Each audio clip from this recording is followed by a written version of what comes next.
So many books, so little time. Let's go.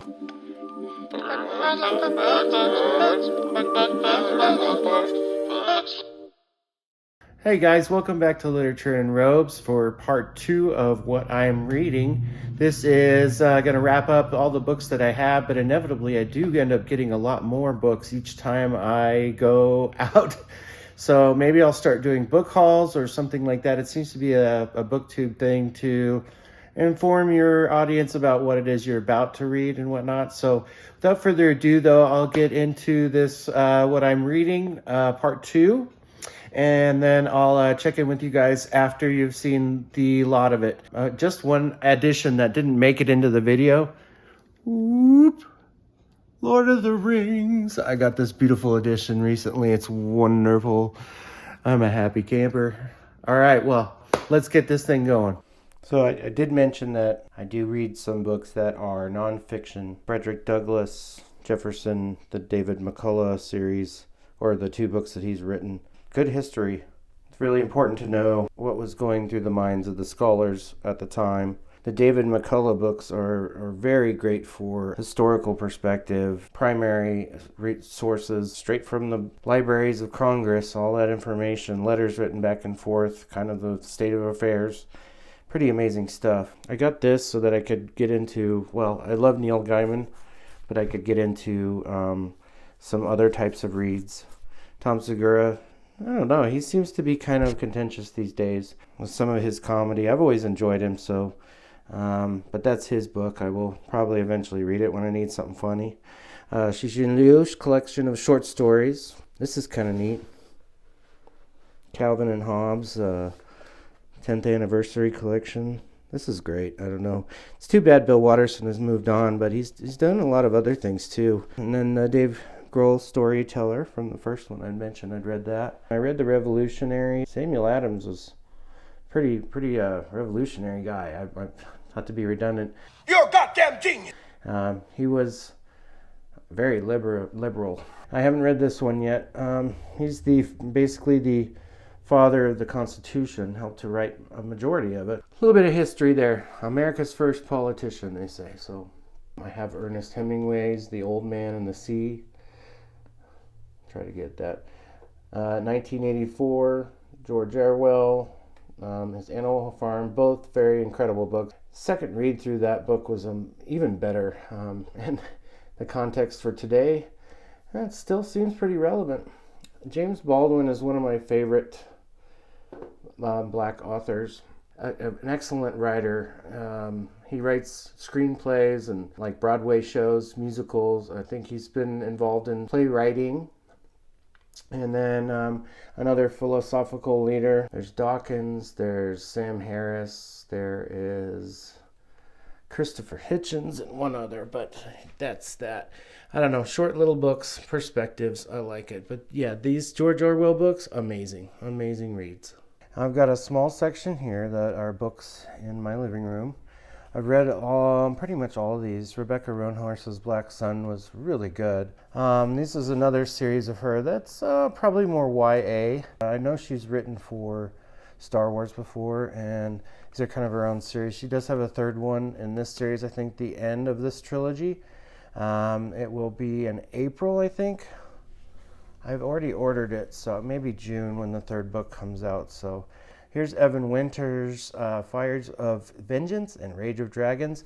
I haven't read these yet. These are 2 of the books in here that I really haven't read because I'm kind of waiting for just the trilogy to finish up. When I found out about how good these were, I went and bought them. This one had just come out, and so I was like, oh my gosh, and I've heard a lot of good things about him. N.K. Jemisin, I'm a huge fan of hers. I don't have her Broken Earth trilogy, but I have read it. I was a really big fan of The City We Became, and then she wrote The World We Make, and I think she was trying to make it a duology either way, but after the pandemic, I think she kind of explains in this book that something changed. I feel like she could have spent a little more time trying to wrap up this story. She wanted to be a little more original. Of course, Project Hail Mary. I've talked about that one. That's a great book. A lot of people really like it. More nonfiction type stuff. I really liked Stephen Ambrose's D-Day.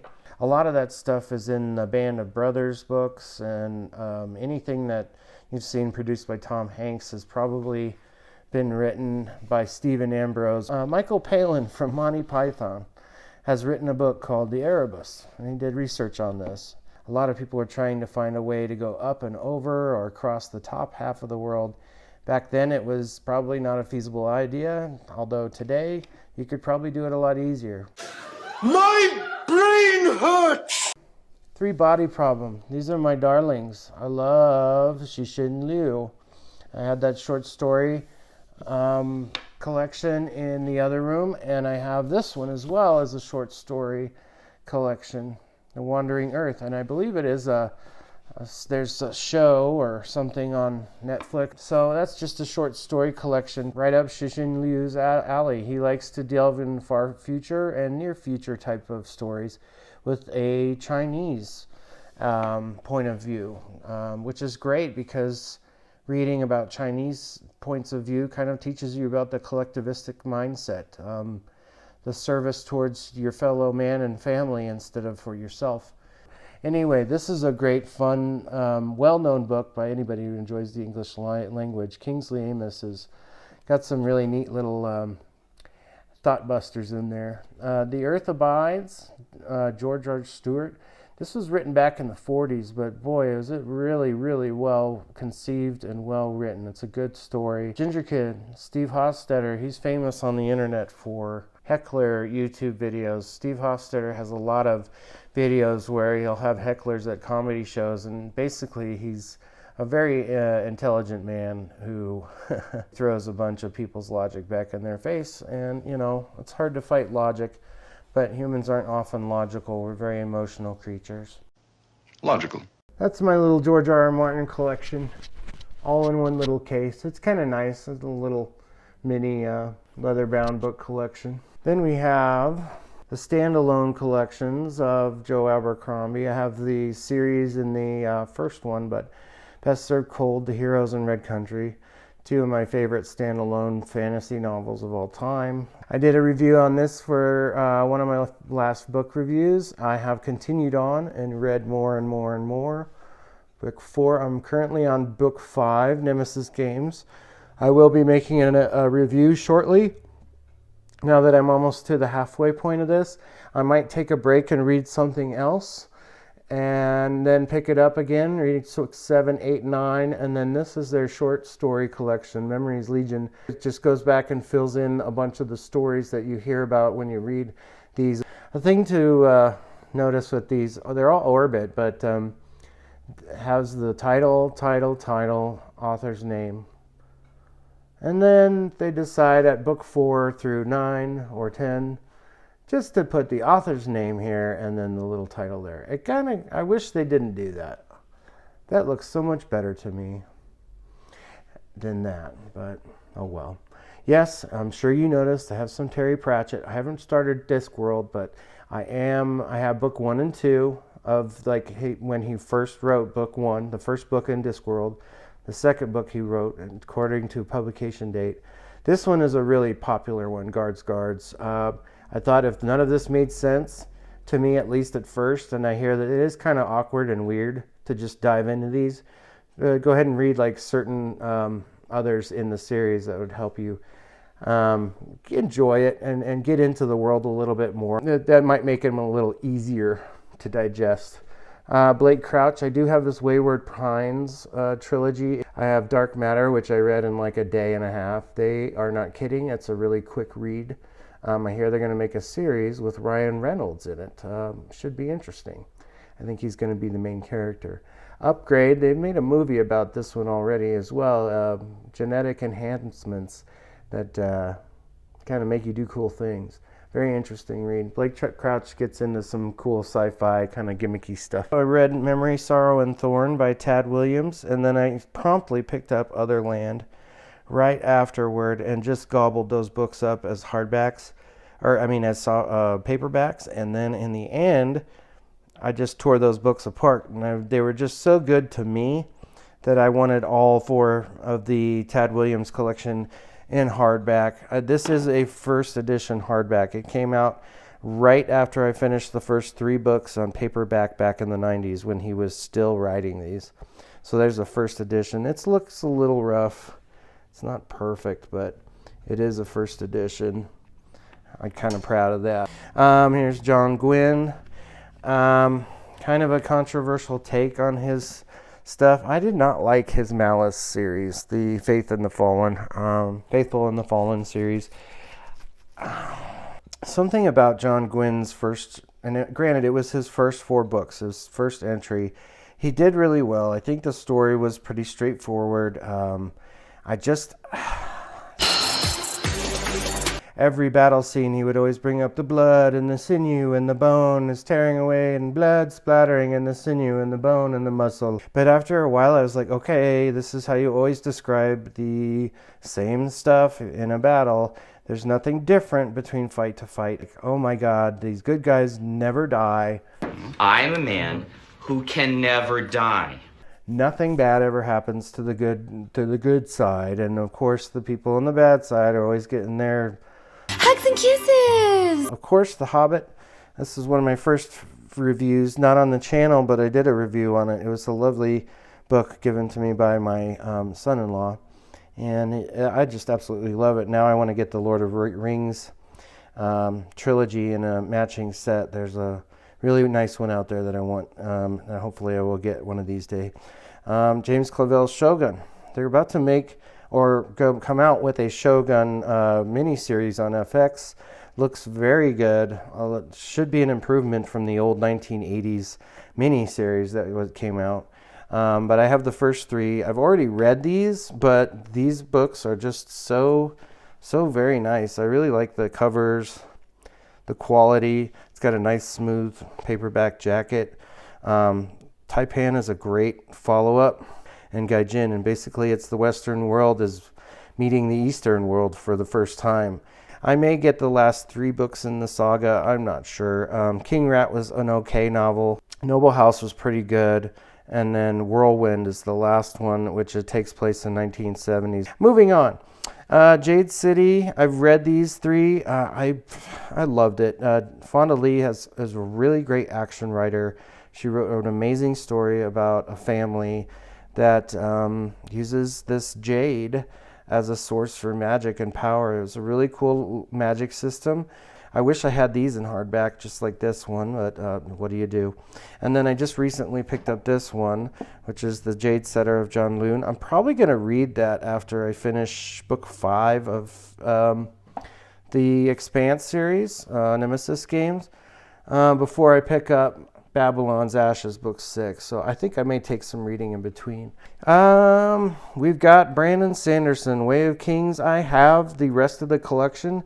Book 2 kind of was okay. Book 3, The Oathbreaker, I think it was.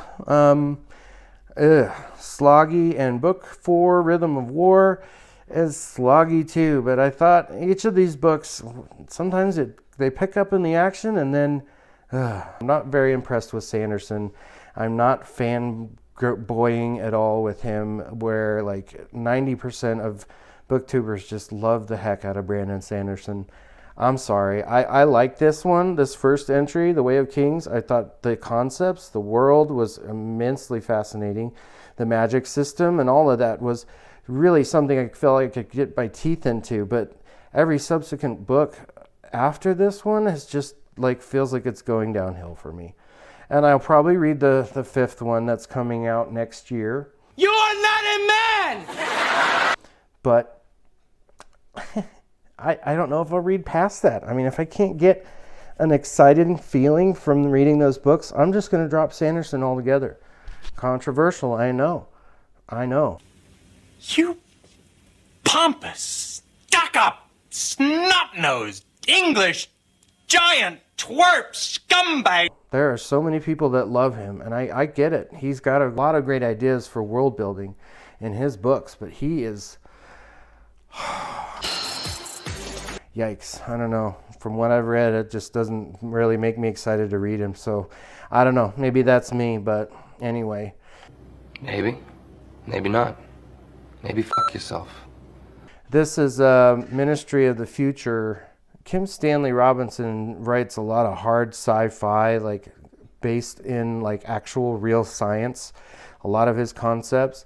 I found a copy of this that's first edition. This is a fascinating book on actual real concepts on ways that we could actually fix global warming or any kind of concerns wrapped around that. He's really popular for his 3 Californias series and the Red Mars series. Oh, and that reveals some of my more fun. George R. Martin, Robert Jordan. This is his Warrior of Altai. Something that was prior to his Wheel of Time series. I did read it. Did not read as smoothly as Jordan's Wheel of Time, which I'll get to you guys. That's all of them. I got them all in hardback. Just calm down. Like, chill. Here's the New Spring, first edition. I started reading this as it was coming out back in the day. New Spring, wonderful stuff. Michael Whalen did the cover art. He was one of the most sought after fantasy artists for a long time. Really like the Knight of 7 Kingdoms. It's the story of Dunk and the other guy. Dunk, I don't know. Fire and Blood. This is what they're basing that HBO new series. Book 5. First edition. I mean, imagine everybody's ready to get a first edition. There's nothing special about that. Legends. This is a great short story from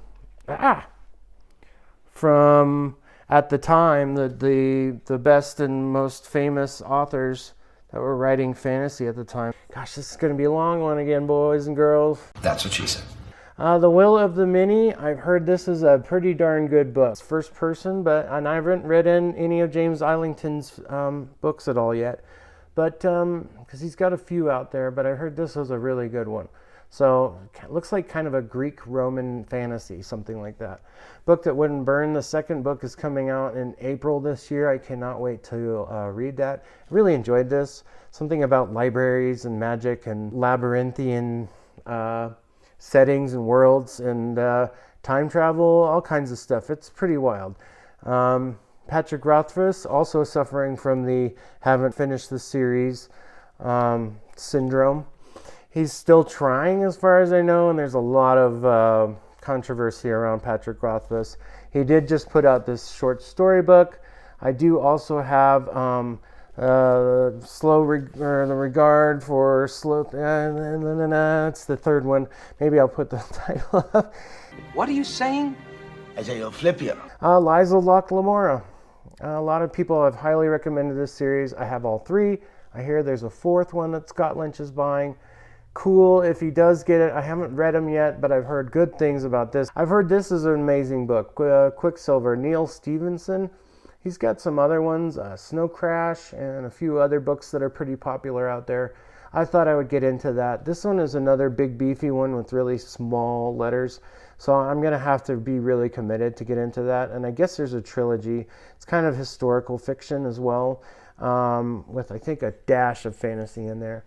Book of Accidents, Chuck Wendig. He's one of my new favorite authors. Sure, that'll be some interesting stuff. Could be some horror, could be some sci-fi. I'm not sure yet, but when I feel like getting into some short stories, I'll probably pick that one up. This is How You Lose the Time War. This one's kind of come through and made a big impression on a lot of YouTubers. I haven't read it yet. I imagine it's going to be a very quick read.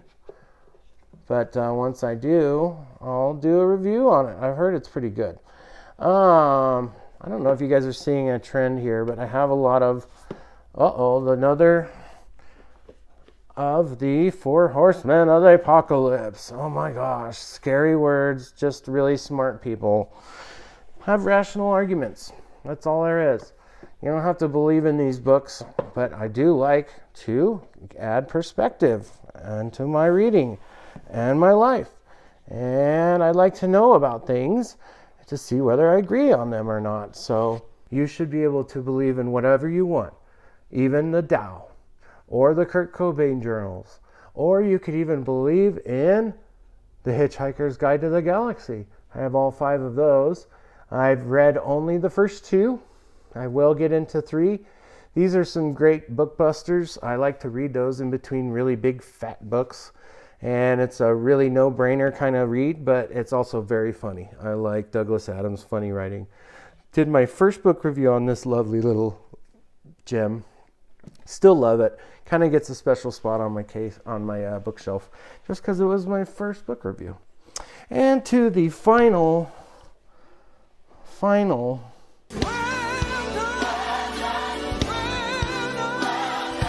Basically, this is the series that got me reading fantasy in general. One of my first books that I ever read that was purely something that I was just taking a stab at was The Eye of the World. I bought them all in paperback when I first started reading them. And then, this was before I was a real book junkie, book nerd. But I read the first, he had just come out with Crown of Swords in paperback. Sorry about that angle. And to me, there was not a sloggy moment in this. It's about to go down. But had you had to wait a year between reading these, you'd be like, oh my God, please give me something. Rand does the most amazing thing for the rest of the series in this book, but it's at the end. Everybody says it's a slog. Now, these last three, Sanderson, good job. He got what we needed. He put it in there. This, Gathering Storm, cool.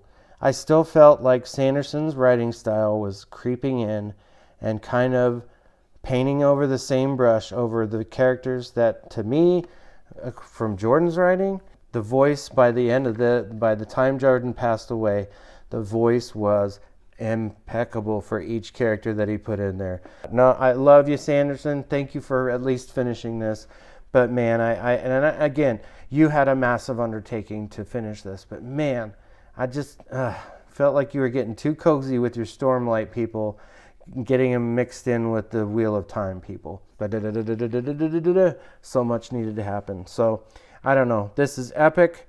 Maybe it's much for people. It is several thousand pages. And holy moly, what a story.